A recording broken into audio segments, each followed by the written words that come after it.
New article from the New York Magazine tries a good faith attempt to get info on Trump's health. Here are some excerpts, as well as a link to the article. The Superhuman President, a good faith attempt to ascertain the truth about Donald Trump's health. This was published 5 a.m.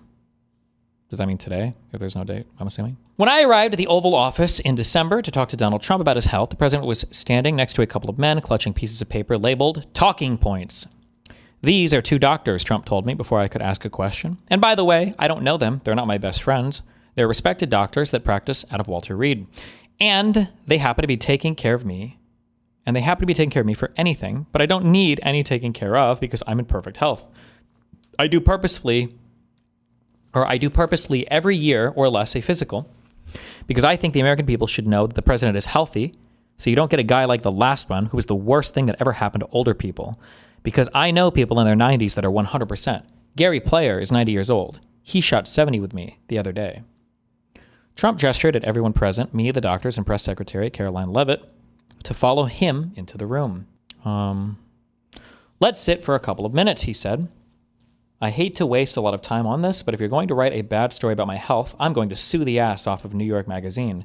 There will be a time when you can write that story, maybe in 2 years, 3 years, 5 years. 5 years, no one is going to care, I guess. Go ahead and sit down.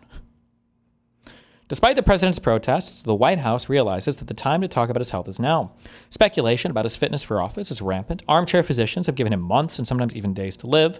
That right there looks like a leg bag for a urinary catheter, a physical therapist claimed in an Instagram with 19 million views, pointing to a bulge in Trump's pants. In recent months, Trump has been caught seeming to fall asleep during public events, making him the butt of recurring jokes on The Onion. Trump appears to doze during stroke. Based.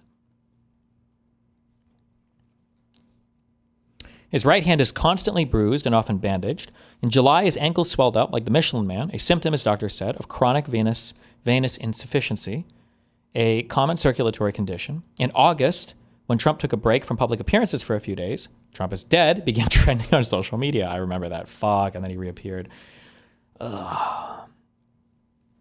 I got calls from friends that said, "Thank God you picked up the phone," Trump told me, "because there's a report that you died." In September, Trump made headlines at a 9/11 memorial event because the right side of his face appeared droopy. In October, he went to Walter Reed and received what he said was an MRI, and when asked why, he suspiciously couldn't recall which part of his body had been imaged. On New Year's Eve, he was spotted apparently limping into a black tie party at Mar-a-Lago. In January, his mental fitness was called into question when he demanded control of Greenland because he hadn't been awarded the Nobel Peace Prize, prompting calls for Congress to invoke the 25th Amendment. And later that month, he showed up in Davos with a new bruise on his left hand. That Trump couldn't stop talking about his perfect health at rallies and on Truth Social only convinced people something was wrong. That he started making jokes about how he wasn't on track to get into heaven only added more fodder for conspiracy theorists, and the fact that his predecessor in the Oval Office began his disastrous decline at around the same age has only made the question surrounding Trump's health more palpably urgent.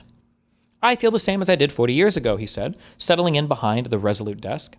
Warm afternoon light from the window illuminated his famous hair, once dyed golden and now it's natural white. His only concession to age, one of his senior staffers told me. In person, Trump looks trimmer than he does on television, though he denies he's ever been on a GLP-1 or, as he calls it, the fat drug. His last physical this past April listed him as weighing 224 pounds, but he told me he's currently about 235. He stands a little hunched and his eyes are puffy, but he looks pretty good for a 79-year-old. His hearing, according to a senior staff member, isn't what it used to be. The staffer doesn't think Trump has noticed this about himself, despite regularly leaning in and requesting people speak up. His right hand, warm and soft during our handshake, looked like rhino hide on the back, dry and gray, the notorious bruise spread out like an ink blot test.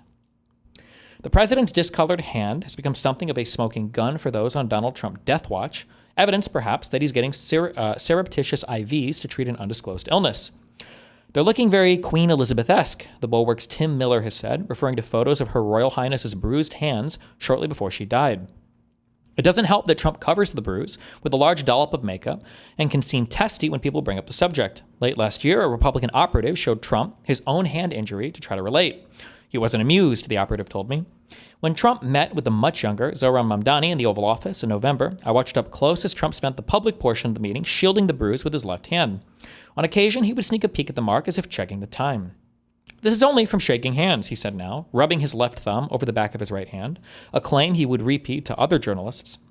Trump turned to the doctors, Captain Sean Barbabella, Barbabella, his lead physician, and Colonel James Jones, a physician's assistant with a PhD in health science. Can you just verify that? He said. Absolutely, said Barbabella, a short man with close-cropped hair, and a nervous smile. I've seen the president shaking hands for over an hour. Trump held up his non-shaking hand. Look, this one's perfect, he said. People say, what beautiful skin you have. The White House said the bruise that appeared on his left hand in Davos was caused by him hitting it against a table corner. Trump also blamed women's fingernails and rings for the cuts on his right hand, including one particularly nasty slice that came from a botched high five with Attorney General Pam Bondi. He's going to be high five killed? Is that going to happen? It would be easy, Trump said, to stop the bruising and end the rumors of his imminent demise. All he would have to do is stop taking so much aspirin, which he claims is necessary to prevent his blood from becoming too thick. I want thin blood, he said, real thin blood. In 2016, Trump shocked executives from a major pharmaceutical company when he told them he took 325 milligrams of the company's aspirin each day. You shouldn't be taking that much, one of the executives said, according to a person familiar with his comments. Do your doctors know? Trump said they did and didn't approve. But it works for me, he said. He told me, I've been doing it for 30 years and I don't want to change. You know what? You're in the Oval Office now, right? I don't want to change a thing. Rather than change, Trump tends to force the world to adapt to him. There was a conspiracy of silence protecting Joe Biden when questions arose about his mental and physical decline. There's a cacophony around Trump. Cacophony. Numerous members of his inner circle have clamored to tell me tales of the president's godlike virility. He can work harder, and he has a better memory, and he has more stamina and has more energy than a normal mortal, Deputy Chief of Staff Stephen Miller told me. The headline of your story should be, The Superhuman President. Which I think it is. The Superhuman President. King. These strenuous assertions came alongside signs that made Trump seem more mortal than ever, from his dismal approval rating to the growing likelihood that Republicans will lose control of at least one chamber of Congress in this fall's midterms. Already, pundits have started calling him a lame duck, a term typically saved for the third year of a presidency, which might partly explain the vigorous flurry of activity he's undertaken in Nigeria, Venezuela, Minneapolis, Greenland, and beyond. He has gamely entertained discussions about whether Marco Rubio or J.D. Vance will succeed him, which in one sense is an acknowledgement of his mortality. In another sense, the succession represents a way for him to live forever, a conceit, I soon learned, that was perpetuated by the bubble of loyalists and supplicants and advisors that constantly surrounds him, and that seemed indicative of the late empire stage of Trump's decade-plus long dominance of American life. Real fast, Trump said, turning to the doctors in the room. Is my health perfect? Your health is excellent, sir, Jones throated. For all his raging against those who question his invincibility, Trump has acknowledged that he will, in fact, cease to exist one day. At Mar-a-Lago last year, with televisions tuned to former President Jimmy Carter's body lying in state at the U.S. Capitol, Trump surprised people in the room when he said, according to a person familiar with the comments, you know, within 10 years, that will be me. Levitt said she doesn't recall Trump making such a comment. In a not morbid way, he has, according to a senior White House official, been thinking more about what he will be remembered for. Even the crazy ballroom that's being built on the site of the demolished East Wing, this official said, is about leaving a legacy here. His desire to leave something tangible behind might also explain the Arc de Trump he wants to erect in Washington, or the decision to slap his name on the Kennedy Center.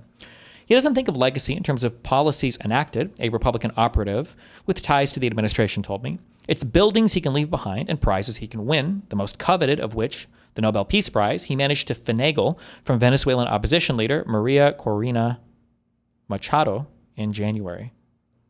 He's having more fun building this ballroom than I can possibly tell you, Eric Trump told me in January, on the day the building's architect released plans for its $400 million construction. Eric said his father isn't really one to talk much about the time he has left in the world. He's superstitious, he said. He likes occupying his mind with what's in the present and not as much with what's in the future. He will say you have the most beautiful assets in the world, and you will be able to enjoy them for a long time to come. Is it in some way on everybody's mind? Of course, but he believes, and so do I, that he has a lot of years left. The specter of death sometimes manifests in the 2028 conversation, said the senior White House official. They said they vividly remember the period after Trump lost the 2020 election, back in the nobody loves Trump phase. Trump would show up to his Mar-a-Lago office every day in his suit and cufflinks, working well into the evening, even though there wasn't really much to do. But then, during the 2022 midterms, people started seeking out his endorsement, and those endorsements made a huge difference. He talks about his average in Republican primaries, they said, referring to what percentage of his endorsements go on to win. He was very cognizant of that imprint. He also has started sharing his feelings about his eventual successor. That's him thinking about when he won't be here in a different way, the official said. Trump has praised both Rubio and Vance in public, saying he couldn't be happier with either of them. According to a person familiar with his thinking, he hasn't decided between the two. That's sad. Damn. He tells JD, "You're my guy." He tells Marco, "You're my guy." Both have recently worked to impress the boss, Rubio by spearheading the operation to take out Venezuela's Nicolas Maduro, and Vance by leading the campaign to suggest Renee Good, an activist killed by an ICE agent in Minneapolis, was responsible for her own death. As Trump approaches 80, he has been sharing anecdotes about his father, according to another senior White House official, and how it wasn't until his old man retired that he truly started to act like the old man he actually was. In this way, Trump appears to believe that having the job of president of the United States is giving him life. He had an expression that I always remember, Trump told me in the Oval Office: "To retire is to expire." As Eric Trump told me, "You've seen a lot of people who smoke cigarettes until they're 95 years old, and the day they give up smoking, all of a sudden it's the end. I don't think my father could give up working." Fred Trump died in 1999 at age 93. He had, Trump said, a heart that couldn't be stopped, with almost no health conditions to speak of throughout his long life. He had one problem, Trump said. At a certain age, about 86 or 87, he started getting, what do they call it? He pointed to his forehead and looked to his press secretary for the word that escaped him. Alzheimer's, Levitt said. Like an Alzheimer's thing, Trump said. Well, I don't have it. Is it something you think about at all? I asked. No, I don't think about it at all. You know why? He said. Because whatever it is, my attitude is whatever. Mary Trump, the president's niece and a vocal critic, said he shouldn't be so blasé. When I talked to her on the phone in January, she described what it was like to watch her grandfather transform into a shell of his former self. As is often the case, it started slowly, then happened all at once. One of the first times I noticed it, she told me, was at some event where he was being honored, and I looked at him and saw this deer in the headlights look, like he had no idea where he was. Now, when she watches her uncle on the public stage, Mary says she often sees flashes of her grandfather. Sometimes it does not seem like he's oriented to time and place, she said. And on occasion, I do see that deer in the headlights look. Trump, of course, disagrees with these sorts of assessments of cognitive decline, which proliferate on social media after every one of his rambling speeches. The opposite is true, he contends, often citing the fact that he aced 3 recent cognitive tests. Very normal to be taking lots of these. I've taken a lot of them, he said, at a bill signing in mid-January. I've aced all of them because I drink milk. Why Trump feels the need to take so many cognitive tests is a question he didn't want to linger on. As far as he was concerned, his father's mental state near the end was just a footnote in a long, healthy life. I know this, he said. Genetically, I'm in great shape. My mother and her family lived very long, well into their 90s. No heart disease in my family. No this, no that. I have this friend whose mother died at 49 of a heart attack. His father died at 51 of a heart attack. He's now 60. I said, you're fucked. He watches everything he eats, but you can't beat genetics. Trump's diet is famously terrible. He eats a ton of candy, and he eats meat, one senior White House official told me. No vegetables. I don't know how he's alive, Robert F. Kennedy Jr. has said of Trump's unhinged eating habits. He doesn't believe in exercise. Recently, after he'd been dealing with swelling in his lower legs and ankles owing to his circulatory condition, doctors recommended he walk more. He asked his staff if there was anything else he could do instead, and he barely sleeps. There are members of his team who worry his lifestyle may not be sustainable in the long term. He will collapse, a senior staffer said, referring to his need for weekend naps. Trump, however, brushes off any suggestion that he should get more rest. I think 5 hours is plenty, he said. I find that when I'm really enjoying myself, I sleep less. True. On December 2nd, Trump called a cabinet meeting at the White House. The live stream event was over 2 hours long and featured the kind of outlandish obeisance we have grown accustomed to in his second administration. Wow, Ruth, thank you for the 2 months of Tier 5 suburb, buddy.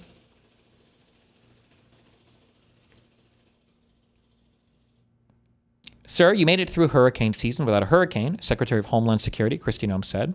You even kept the hurricanes away, so we appreciate that. As his lackeys gushed over his leadership, Trump's eyelids grew heavier and heavier until finally he appeared to nod off multiple times.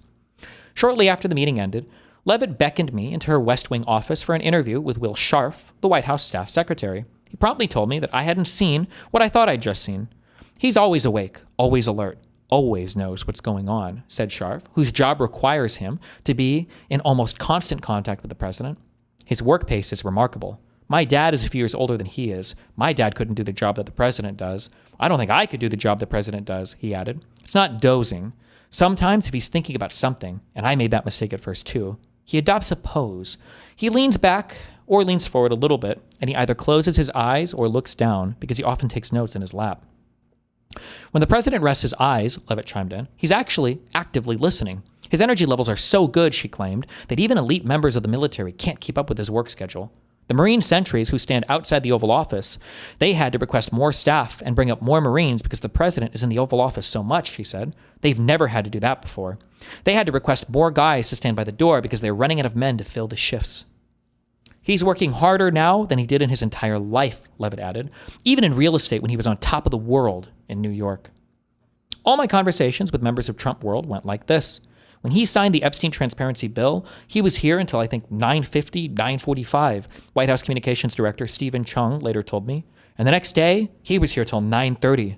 As much as I hate to admit it, I'm exhausted going into the workday, and I'm exhausted at the end of the workday trying to keep up with the president. I mean it on my children. I've never seen my father take a vacation, Eric Trump said.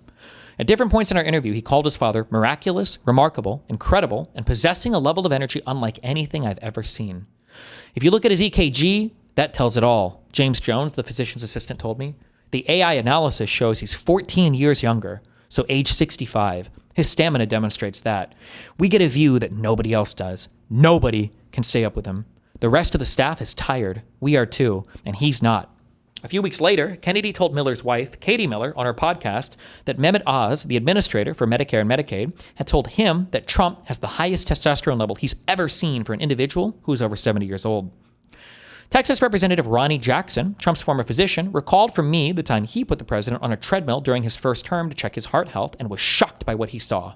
Trump, wearing gym shorts and a t-shirt, he looked like an athlete, for the record, Jackson said, spent about 10 minutes walking at a brisk pace on an incline, supposedly achieving what fewer than 10% of people his age could. His heart health is so phenomenal, so much that the cardiologist from his last exam pretty much told his medical team that based on his age, he's pretty much done with cardiac workups, he told me. Whatever he dies of someday, it won't be his heart.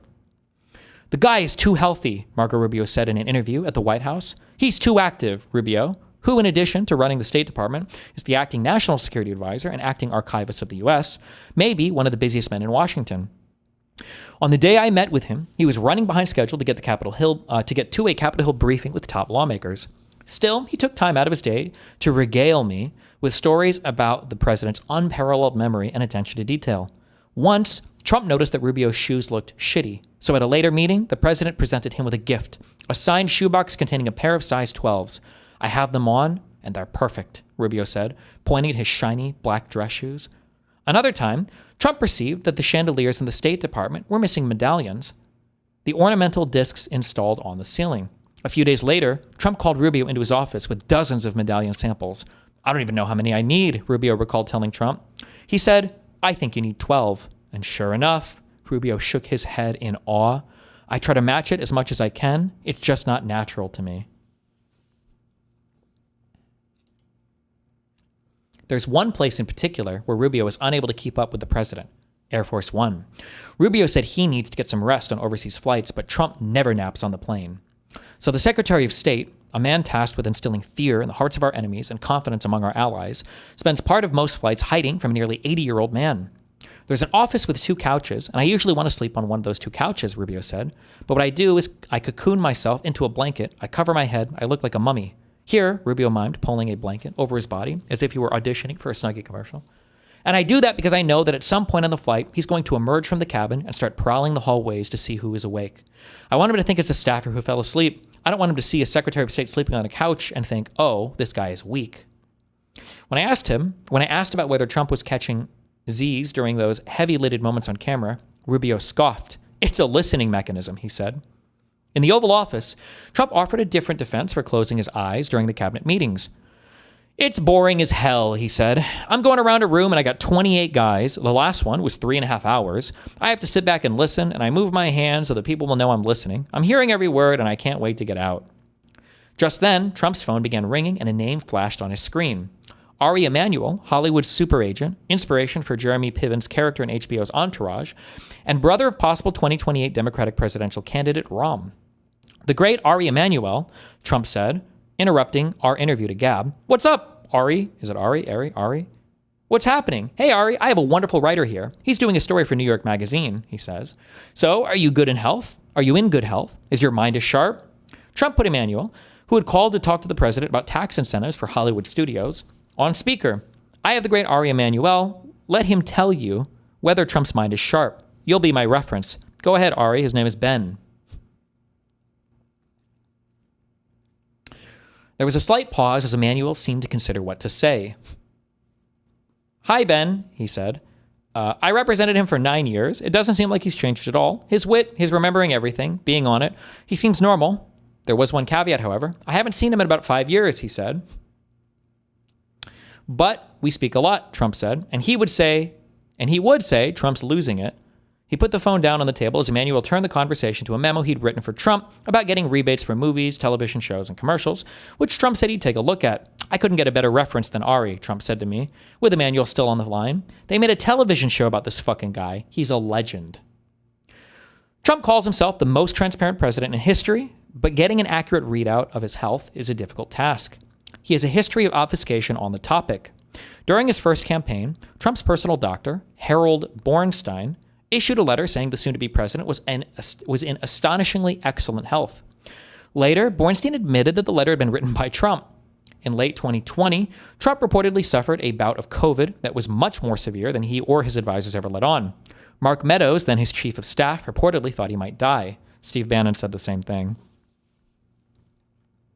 Then there's the fact that there's enough evidence in the public record to fit anyone's prior beliefs. He clearly seemed to be sleeping in meetings, but can speak on his feet for over an hour during late-night rallies. He goes on grueling international trips, and his voice often sounds shot for days after he returns.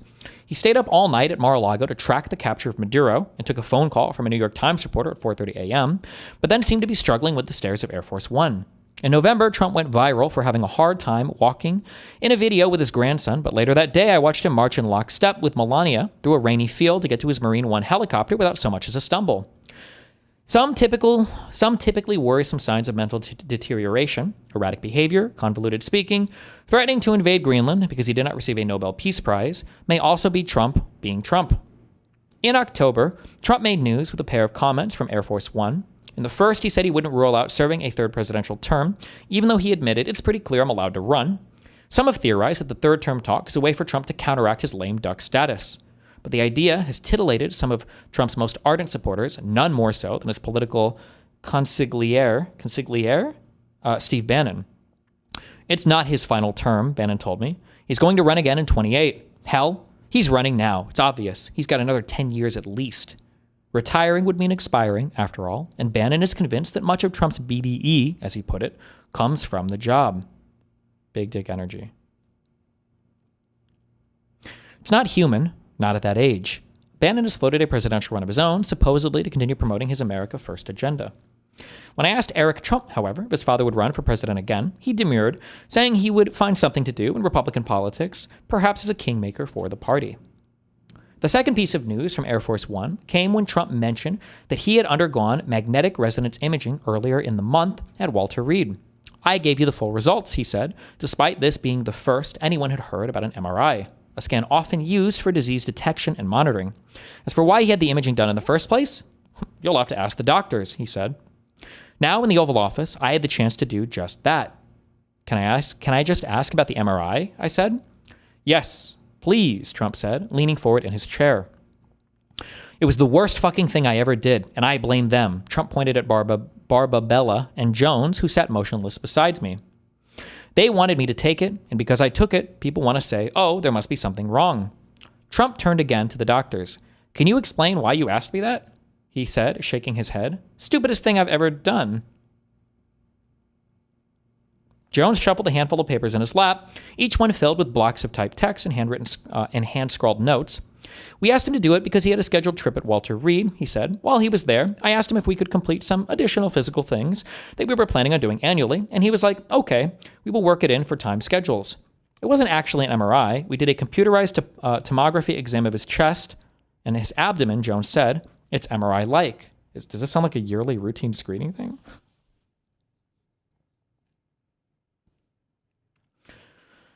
And not for any reason, Trump said, cutting in. It's because the machine was sitting there. I'm sitting, and not for any reason, Trump said, cutting in. It's because the machine was sitting there, and I'm sitting right next to it. There was no evidence of narrowing of any blood vessels, said Barbabella, and no abnormalities of the heart. The reason for the imaging, as routine as we stated, is that any patient his age could have things and we ruled them out, said Jones. The story should be about the fact that the results were perfect. They did not demonstrate any problems. Excellent results, Barbabella muttered, almost to himself. They were excellent results. I love these two guys. They're great, Trump said. But I don't know them. They're White House doctors. Oh, but I don't know them. They're White House doctors. Nice. For weeks, I'd been trying to get a handle on Trump's health. I'd come away thinking he might be pretty healthy for an almost octogenarian, if not quite the superhuman the president or his team would have me believe. But I'm not a doctor, nor do I spend a lot of time with Trump. Now I was in a room with actual doctors who actually treat the president and know him, perhaps more than anyone else in this country. They would be in a position to know, yet their proximity to him could be part of the problem. You worked for the Obamas, didn't you? Levitt said to Jones. Yes, I did, he said.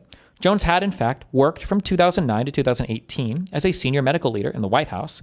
At the end of his presidency, Barack Obama, a fitness fanatic rumored to allow himself precisely 7 almonds a night, was 55 years old.